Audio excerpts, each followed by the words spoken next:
کانوں اور لب ہلاتے مسلمانوں کو میرا سلام عرض ہے۔ آج کی ہم اس ویڈیو میں بات کریں گے یاجوج اور ماجوج کے بارے میں۔ یہ کون ہے، ان کا قبیلہ کون سا ہے اور یہ کیوں قیامت کے دن ظاہر ہوں گے۔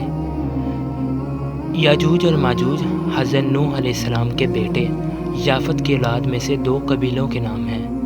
بڑے ظالم، خونخوار اور درندوں کی طرح ہیں۔ ان کا ملک قطب شمال کی سمت ایک ایسے مقام پر ہے جہاں دو بہت اونچے پہاڑ ہیں۔ دوسرے پہاڑوں کی طرح ان پر چڑھنے کا کوئی راستہ نہیں اور دونوں پہاڑ سمندر کے کنارے پر ہیں۔ صرف جنوب کی طرف تھوڑا سا راستہ ہے۔ وہاں ذوالقرنین علیہ السلام نے اللہ کے حکم سے لوہے کی بہت بڑی دیوار بنا دی ہے۔ یہ دیوار 60 گز چوڑی اور پہاڑوں کی بنیاد بلند ہے۔ یاجوج ماجوج ان پہاڑوں اور راہنی دیواروں کے اندر محصور ہیں۔ وہ اس دیوار کو توڑتے، پھوڑتے اور چاٹتے رہتے ہیں تاکہ وہاں سے نکل سکیں۔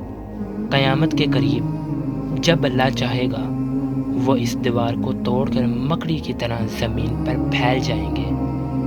تباہی و بربادی کی آندھی بن کر ہر چیز کو رونتے ہوئے بیت المقدس یعنی مسجد اقصیٰ کے پہاڑ تک پہنچ جائیں گے، جیسا کہ قرآن مجید میں ذکر ہے سورہ الانبیاء آیت نمبر 96 میں، یہاں تک کہ جب یاجوج اور ماجوج ذوالقرنین کی قید سے کھول دیے جائیں گے اور وہ ہر بلندی سے دوڑتے ہوئے آئیں گے۔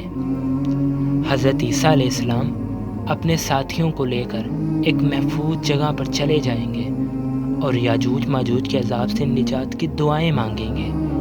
پھر اللہ کے حکم سے ان پر وبا آئے گی اور یاجوج ماجوج کی گردنوں میں ایک کیڑا پیدا ہو جائے گا جس کے باعث صبح تک سب مر جائیں گے۔ اللہ کی کیا قدرت ہے، یہ وہی شخص ہیں جو کہ ہر چیز کو کھا جاتے ہیں اور ان کے مرنے کا ذریعہ کیا بنا، صرف چھوٹی سی ایک مکڑی۔ اسی سے ہمیں اللہ تعالیٰ کی قدرت کا اندازہ لگانا چاہیے۔ زمین پر بالشت پھر جگہ جگہ ان کی لاشوں سے خالی نہ رہے گی۔ ان کی لاشوں کی گندگی اور بو سے دماغ پھٹے گا۔ ان کی بو بہت زیادہ ہوگی، دل کرے گا کہ کہیں مر جائیں جا کر۔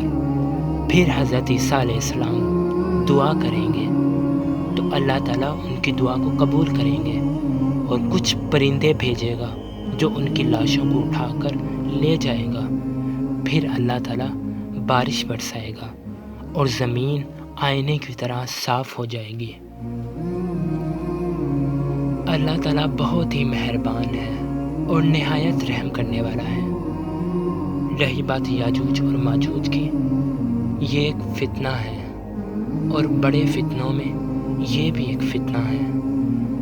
اللہ تعالیٰ سے یہی دعا ہے کہ ہم جب مریں تو مسلمان ہی مریں، ایمان کی حالت میں ہمیں موت نصیب ہو اور گناہوں سے ہم بچے ہی رہیں جب تک کہ موت ہمارا کام تمام نہ کر چکے۔